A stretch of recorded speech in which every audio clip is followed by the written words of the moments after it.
Aujourd'hui, on va faire une bouture non ligneuse, une bouture verte des actinidia. Un petit zoom cette semaine sur les actinidia kiwi kiwi. Vous m'accompagnez? On y va. Donc, une bouture verte non ligneuse d'un actinidia, un kiwi. Il y a aussi pour d'autres plantes grimpantes et pour d'autres végétaux.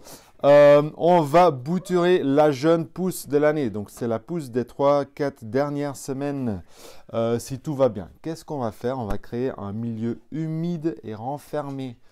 On peut utiliser des petites serres à bouturer ou des grandes bouteilles de 5 litres ou de 2 litres d'eau. Donc, on peut recycler de cette façon-ci pour créer ce milieu humide. Donc, vous voyez déjà la condensation.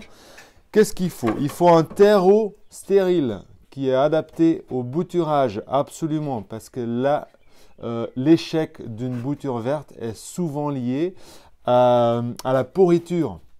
Voilà, et donc un terreau stérile est une précaution pour éviter ce problème-là. Une petite taloche, vous allez voir après pourquoi, un pulvérisateur et bientôt, bien sûr, les végétaux et un sécateur. C'est tout. Donc, en première phase, on va remplir notre contenant avec notre terreau stérile de bouturage. Moi, j'utilise une taloche. Vous pouvez faire un petit outil à base de planches recyclées, il n'y a pas de souci. Voilà, et on tasse très très bien, très important. Faites c'est pour que le terreau emballe de façon ferme notre bouture. Pour éviter la pourriture, on va faire des lignes espacées de 5 cm. Et donc, je relève la taloche. Hop, et j'ai ma première ligne. Je mesure 5 cm. Hop, j'ai ma deuxième ligne. Hop, et il y aura une troisième. Voilà. Première phase de préparation pour la bouture verte ou non ligneuse. Donc, on a récolté les jeunes pousses de kiwi. Dans ce cas-là, c'est un Jenny, kiwi auto-fertile. Qu'est-ce qu'on va faire? De cette surface-là, on va pouvoir faire deux boutures. Les jeunes branches vont à la nouvelle pousse, vont sortir des aisselles. On va faire une coupe biseau et on va sélectionner 3 yeux. 1, 2, 3, 4 ou 1, 2, 3, voilà, et un bourgeon terminal. On va enlever les feuilles. Celles qui vont dans la terre, on va faire une blessure qui touche le petit tronc et on va faire une petite coupe sur la dernière branche. En fait, cette partie, il y a une grande chance qu'elle va sécher. On va donc enfoncer 2 tiers dans le sol et on va laisser sortir 1 tiers.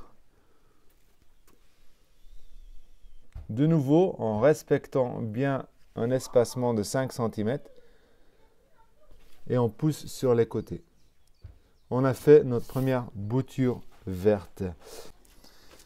Ok, ma deuxième bouture que je vais faire en face, donc pareil, on va couper à côté. On va enlever le bourgeon terminal pour éviter l'évaporation. Et on va bouturer cette bouture qui a 8 à 9 cm. On va mettre de nouveau 2 tiers dans le terreau.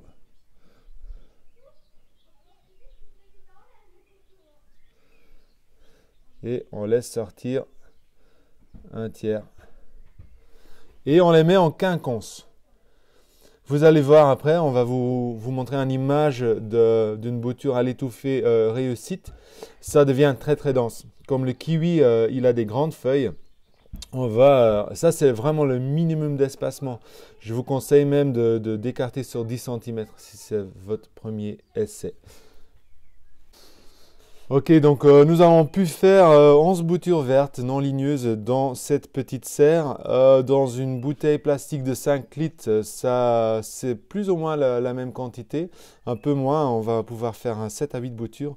Vu les conditions, donc on n'a pas encore dépassé la sainte glace, on va mettre ce petit bac, ce petit contenant à l'intérieur de la maison. Donc, il faut absolument 12 degrés minimum et pas de la lumière directe. Donc, c'est une bouture qu'on ne va pas faire dans une serre et qu'on ne va pas faire à l'extérieur à cette époque-là. Au mois de septembre, on va pouvoir faire des boutures vertes à l'extérieur. On va donc bien humidifier. On va répéter ça chaque jour. On ferme le couvercle. En cas d'une bouteille, on va mettre le haut dessus et on va le scotcher. On ferme la serre et on va rentrer ça. Pendant 8 semaines, on va suivre notre bouture à l'intérieur de la maison, donc à l'ombre ou à la lumière semi-directe, donc pas devant une fenêtre orientée au sud, s'il vous plaît. On va éviter le dessèchement, donc on va pulvériser à l'eau régulièrement. On va éviter la pourriture à cause d'un sol trop lourd. Donc pour ça, on va s'approprier un terreau adapté et stérile. Et on va éviter à tout prix des chats ou des oiseaux qui peuvent gratter dedans. Mais donc dans la maison, c'est pour ça qu'on met un couvercle dessus. Je vous remercie de nous avoir suivis. N'hésitez pas à vous inscrire à notre newsletter et agissons ensemble pour un monde en abondance. Au revoir.